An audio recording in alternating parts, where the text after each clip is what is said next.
Hello everyone, welcome to my channel Chem Insider. In the previous video we discussed about the variation of conductivity and molar conductivity with concentration, that is about the strong electrolytes and weak electrolytes.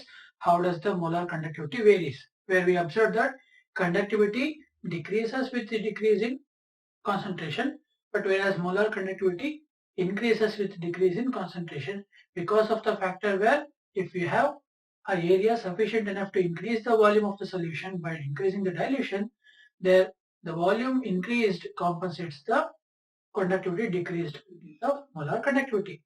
Next is about how the particular molar conductivity is going to vary and how it is going to be related with one another in a strong electrolyte.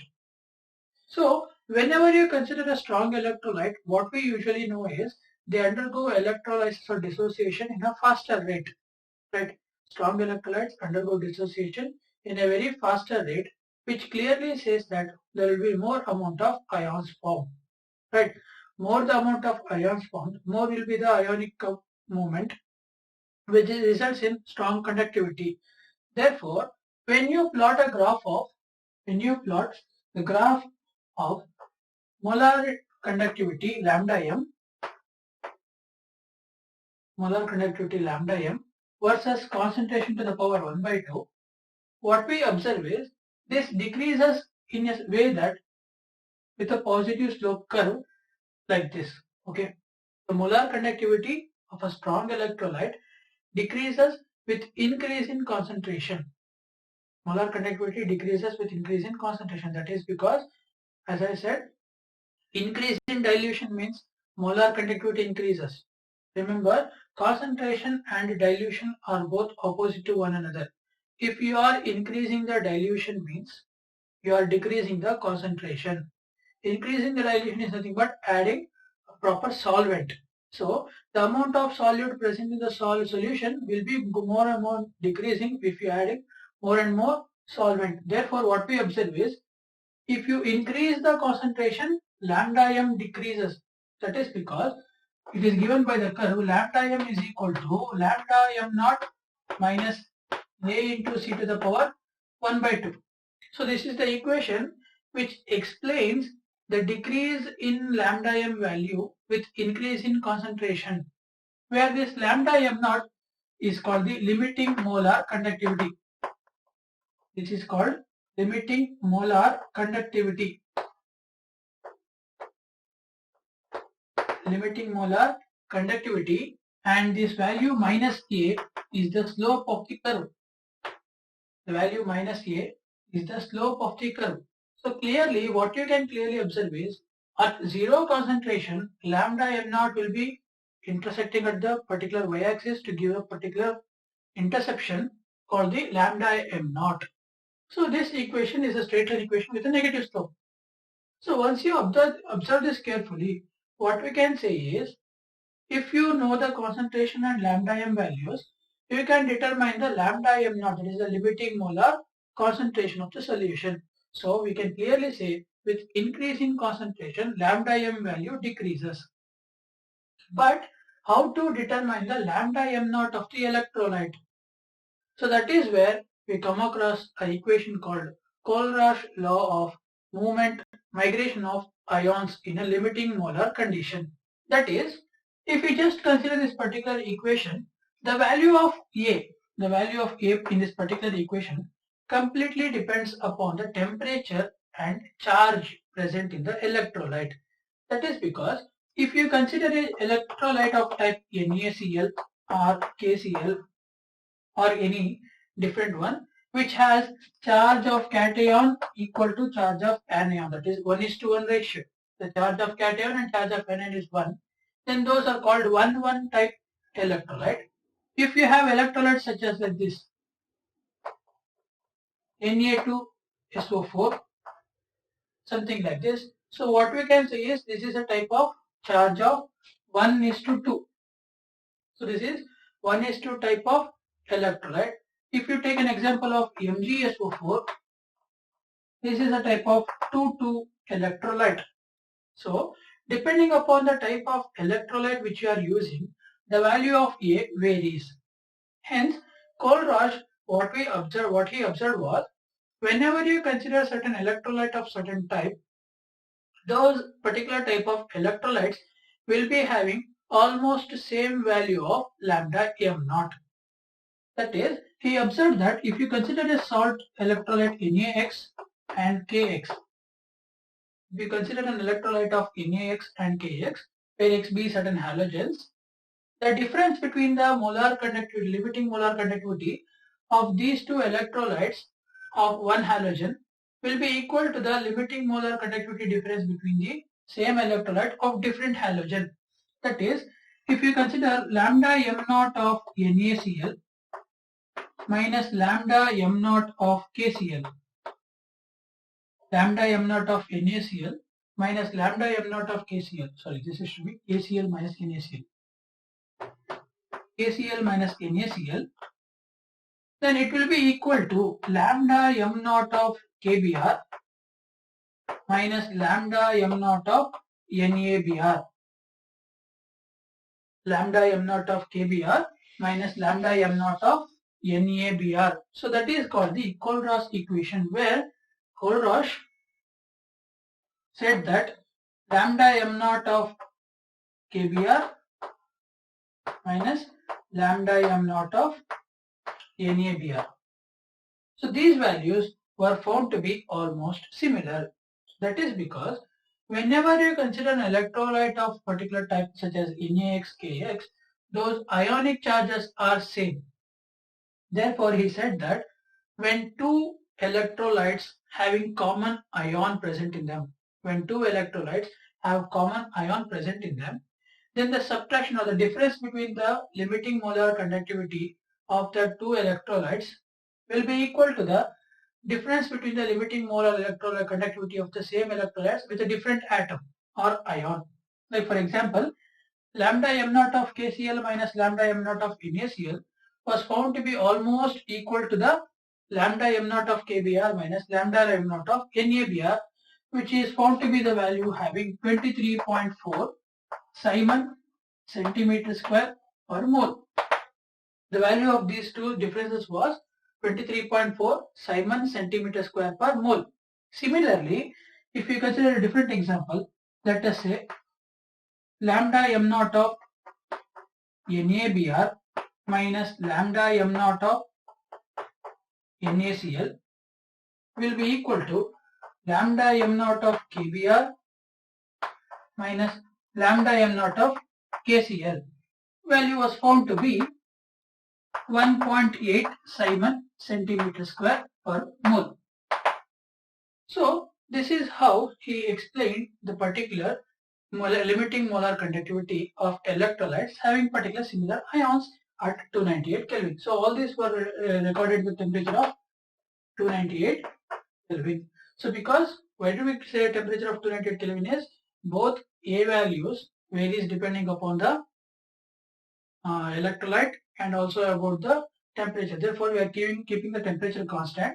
And when you observe the electrolytic limiting molar constant values, that is found to be having similar values. So, therefore, using this particular point of explanation, Kohlrausch proposed a statement that the limiting molar conductivity of an electrolyte will be equal to the sum of limiting molar conductivity of cations and anions respectively.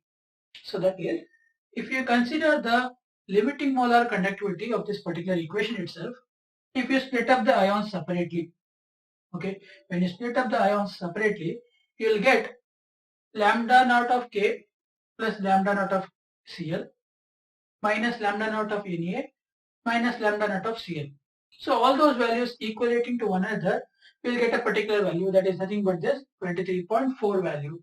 So whenever you can say is the limiting molar conductivity of an electrolyte can be expressed in the terms of limiting molar conductivity of particular cation and anion individually. That is, if you consider an electrolyte NaCl,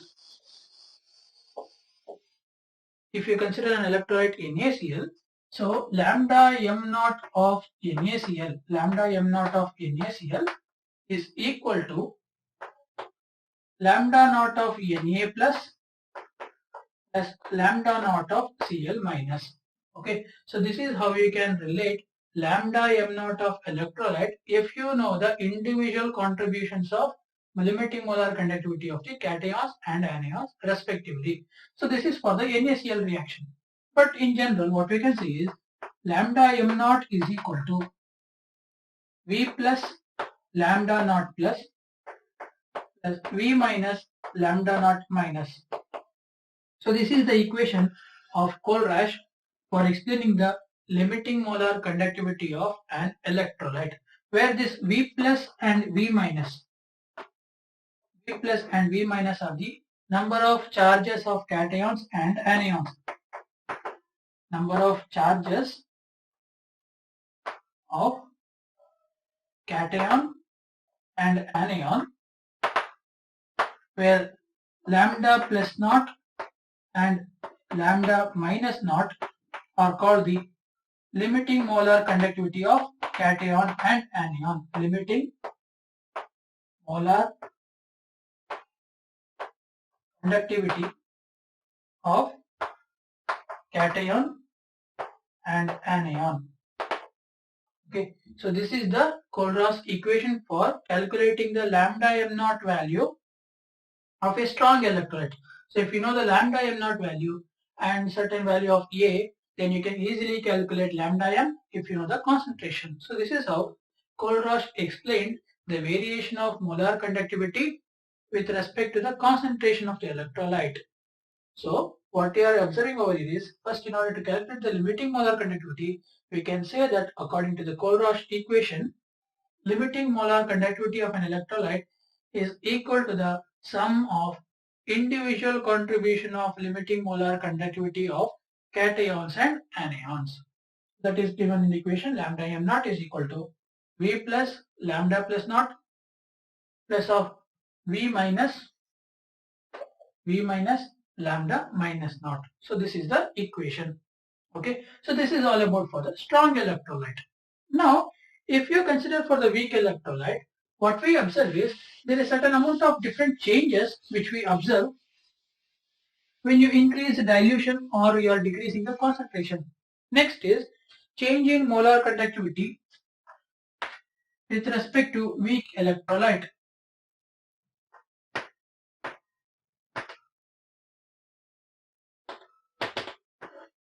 So, when you consider a weak electrolyte, what we clearly observe is, if you plot a graph of concentration versus lambda m, C power 1 by 2 versus lambda m value, first you need to remember 2 points specially.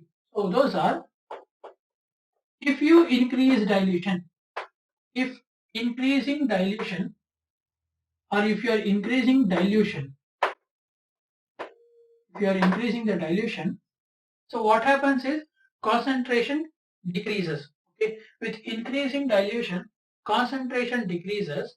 Therefore, if you consider for the concentration at the lower level, dilution will be high, right? So at very high diluted point, what we say is degree of dissociation will be increasing. Degree of dissociation will be increasing.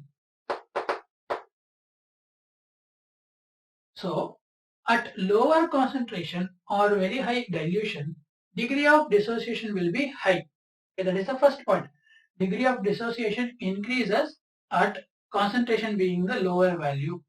Second point is, when you draw the curve of lambda m versus C 1 by 2 for a weak electrolyte, what we observe is, we observe a curve decreasing in this particular manner. That is called a steeply decreasing, or you can also say steeply increasing with respect to dilution. Okay, with increasing dilution, that means concentration is decreasing. So lambda m will be increasing, or if you can say steeply decreasing with the increase in concentration. So lambda m value either it increases steeply with respect to increase in dilution, or it decreases steeply with increase in concentration.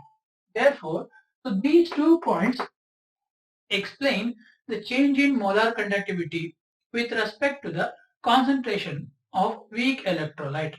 Now, when you consider for the weak electrolyte limiting molar conductivity, what we observe is the degree of dissociation alpha should be equal to 1.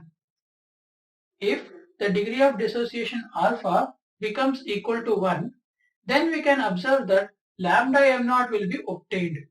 That is, for the value of lambda m0, that is the curve should touching the y-axis, that should be at the infinite dilution. Okay, lambda m0 only touches the y-axis if and only if we are obtained an infinite dilution. That means the concentration is tended to infinity. Okay, we cannot explain the concentration in terms of infinity. Therefore, at infinite dilution, that means alpha will be equal to 1, then we can calculate the lambda m0 value. Okay, so at infinite dilution only we can calculate the lambda m0 value. Therefore, what we can say is the degree of dissociation alpha can be given by the equation of ratio of molar conductivity of a electrolyte divided by its limiting molar conductivity. So, degree of dissociation of a weak electrolyte can be given by the ratio of molar conductivity of the electrolyte divided by limiting molar conductivity of the particular electrolyte at infinite dilution. So, this is how we calculate the value of alpha. So, once you know the degree of dissociation, then dissociation constant Ka will be equal to C alpha square divided by 1 minus alpha. This particular equation we have discussed in the first PU of your syllabus, that is class 11. So, dissociation constant Ka is equal to C into alpha square divided by 1 minus alpha. So, on substituting the value of alpha in this equation, we get Ka is equal to C into lambda m square divided by lambda m0 square into 1 minus lambda m divided by lambda m0. Right? We can write the equation in such a way that dissociation constant Ka is equal to C into lambda m square by lambda m0 square into 1 minus lambda m by lambda m0. On simplifying that equation, we get the Ka is equal to C lambda m square whole divided by lambda m0 into lambda m0 minus lambda m. That is, what I am doing here is I am taking a LCM for this equation. So lambda m0 will be the numerator. In the denominator we have lambda m0. 1 lambda m0 and the square will get cancelled, leaving behind lambda m0 into lambda m0 minus lambda m. So that is the equation which we have obtained. So this particular equation explains us how to calculate dissociation constant of a weak electrolyte if its concentration, lambda m and lambda m0 values are known. Okay, so for a weak electrolyte, there is no need of using the Kohlrausch law of equation, but we can use a different particular Kohlrausch explanation where we can say that at infinite dilution, the ions present in the electrolyte will be moving to the higher possibility. Therefore, the lambda dissociation constant or degree of dissociation alpha will be calculated with the ratio of lambda m divided by lambda m0, which on substituted to the degree of dissociation constant equation. Dissociation constant equation will get Ka is equal to C into lambda m square divided by lambda m0 of lambda m0 minus lambda m.